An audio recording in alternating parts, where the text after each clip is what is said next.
साथी श्री जी किशन रेड्डी जी,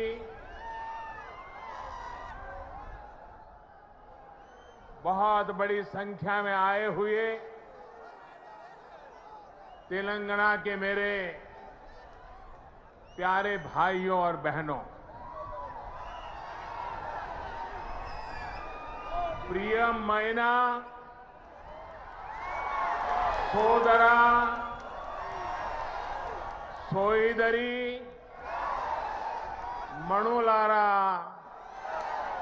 मी अंदरिकी न हृदयपूर्वक नमस्कार मुड़ो।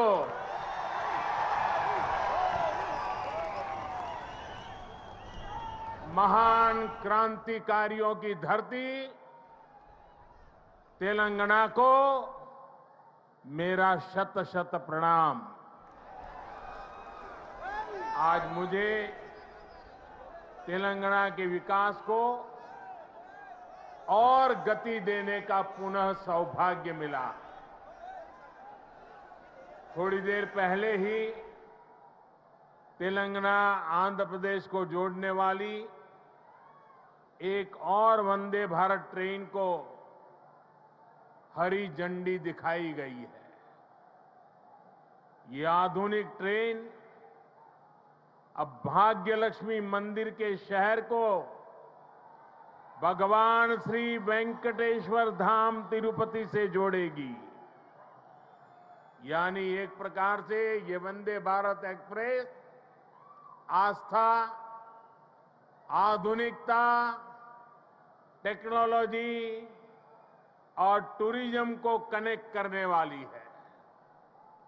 इसके साथ ही आज यहां 11,000 करोड़ रुपए से अधिक के प्रोजेक्ट्स का लोकार्पण और शिलान्यास हुआ है।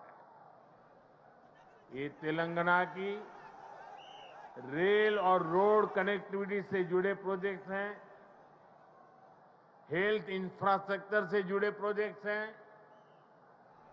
मैं विकास के इन सभी प्रोजेक्ट्स के लिए आपको, तेलंगाना की जनता को बहुत बहुत बधाई देता हूं, शुभकामनाएं देता हूं।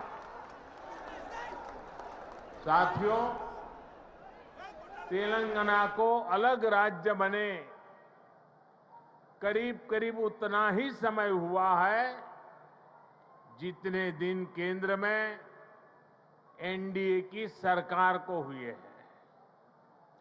तेलंगाना के निर्माण में, तेलंगाना के गठन में जिन सामान्य नागरिकों ने, यहां की जनता जनार्दन ने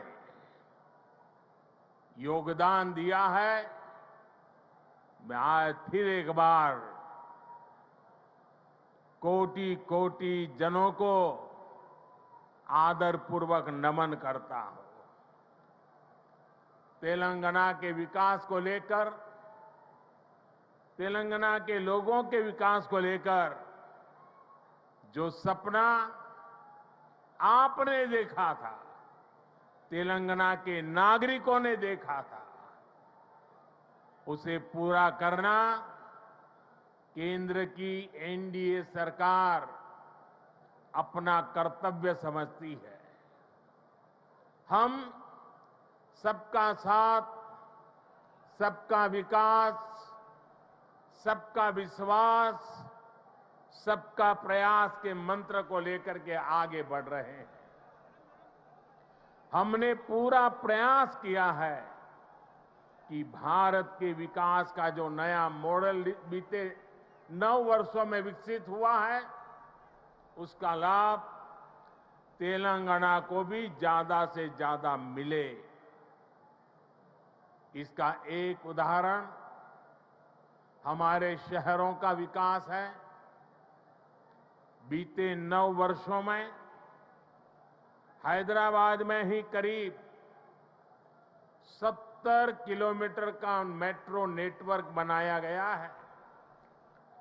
Hyderabad multi modal transport system MMTS project पर भी इस दौरान तेजी से काम हुआ है। आज भी यहां 13 एमएमटीएस सर्विस शुरू हुई है। एमएमटीएस का तेजी से विस्तार हो, इसके लिए इस वर्ष के केंद्र सरकार के बजट में तेलंगाना के लिए 600 करोड़ रुपए रखे गए हैं। इससे हैदराबाद, सिकंदराबाद सहित आसपास के जिलों के लाखों साथियों की सुविधा और बढ़ेगी। इससे नए बिजनेस हब बनेंगे, नए इलाकों में इन्वेस्टमेंट होना शुरू होगा। साथियों, 100 साल में आई सबसे बड़ी गंभीर महामारी और दो देशों के युद्ध के बीच आज दुनिया भर की अर्थव्यवस्थाओं में बहुत तेज गति से उतार चढ़ाव हो रहा है। इस अनिश्चितता के बीच भारत दुनिया के उन देशों में से एक है जो अपने इंफ्रास्ट्रक्चर को आधुनिक बनाने के लिए रिकॉर्ड निवेश कर रहा है। इस साल के बजट में भी 10 लाख करोड़ रुपए आधुनिक इंफ्रा के लिए अलॉट किए गए हैं। आज का नया भारत, 21वीं सदी का नया भारत तेजी से देश के कोने कोने में मॉडर्न इंफ्रा बना रहा है। तेलंगाना में भी बीते 9 वर्षों में रेलवे बजट में लगभग 17 गुना की वृद्धि की गई है। अभी अश्विनी जी आंकड़ा दे रहे थे। इससे नई रेल लाइन बिछाने का काम हो, रेल लाइनों की डबलिंग का काम हो या फिर इलेक्ट्रिफिकेशन का काम हो, सभी कुछ रिकॉर्ड तेजी से हुआ है। आज जिस सिकंदराबाद और महबूबनगर के बीच रेल लाइन की डबलिंग का काम पूरा हुआ है, वो इसी का उदाहरण है। इससे हैदराबाद और बेंगलुरु की कनेक्टिविटी भी बेहतर होगी। देश भर के बड़े रेलवे स्टेशनों को आधुनिक बनाने का जो अभियान शुरू हुआ है, उसका लाभ भी तेलंगाना को मिल रहा है। सिकंदराबाद रेलवे स्टेशन का विकास भी इसी अभियान का हिस्सा है। साथियों, रेलवे के साथ ही केंद्र सरकार द्वारा तेलंगाना में हाईवे का नेटवर्क भी तेज गति से विकसित किया जा रहा है। आज 4 हाईवे प्रोजेक्ट्स का शिलान्यास यहां हुआ है। 2300 करोड़ की लागत से अक्कलकोट कर्नूल सेक्शन को हो, 1300 करोड़ की लागत से महबूबनगर चिंचोली सेक्शन का काम हो, करीब 900 करोड़ रुपए की लागत से कलवाकुर्ती कोल्हापुर हाईवे का काम हो, 2700 करोड़ की लागत से खम्मम देवरापल्ली सेक्शन का काम हो। केंद्र सरकार तेलंगाना में आधुनिक नेशनल हाईवे निर्माण के लिए पूरी शक्ति से जुटी है। केंद्र सरकार के निरंतर प्रयास की वजह से आज तेलंगाना में नेशनल हाईवे की लंबाई 2 गुनी हो चुकी है। साल 2014 में जब तेलंगाना का निर्माण हुआ था, तब यहां 2500 किलोमीटर के आसपास नेशनल हाईवे थे। आज तेलंगाना में नेशनल हाईवे की लंबाई बढ़कर के 5,000 किलोमीटर पहुंच गई है। इन वर्षों में केंद्र सरकार ने तेलंगाना में नेशनल हाईवे बनाने के लिए करीब करीब 35,000 करोड़ रुपए खर्च किए हैं। इस समय भी तेलंगाना में 60,000 करोड़ रुपए के रोड प्रोजेक्ट्स पर काम चल रहा है। इसमें game changer Hyderabad ring road का प्रोजेक्ट भी शामिल है। साथियों, केंद्र सरकार तेलंगाना में इंडस्ट्री और खेती दोनों के विकास पर बल दे रही है। टेक्सटाइल ऐसा ही उद्योग है जो किसान को भी और मजदूर को भी दोनों को बल देता है।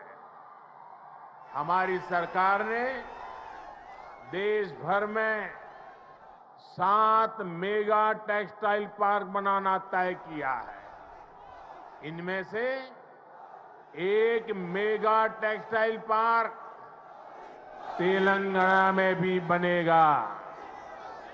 इससे युवाओं के लिए नए रोजगार का निर्माण होगा। रोजगार के साथ साथ तेलंगाना में शिक्षा और स्वास्थ्य पर भी केंद्र सरकार बहुत निवेश कर रही है। तेलंगाना को अपना एम्स देने का सौभाग्य हमारी सरकार को मिला है। एम्स बीबी नगर से जुड़ी अलग अलग सुविधाओं के लिए भी आज काम शुरू हुए हैं। आज के ये प्रोजेक्ट तेलंगाना में ease of travel, ease of living और ईज ऑफ डूइंग बिजनेस तीनों को बढ़ाएंगे। हालांकि साथियों, केंद्र सरकार की इन कोशिशों के बीच मुझे एक बात के लिए बहुत पीड़ा है, बहुत दुख होता है, दर्द होता है।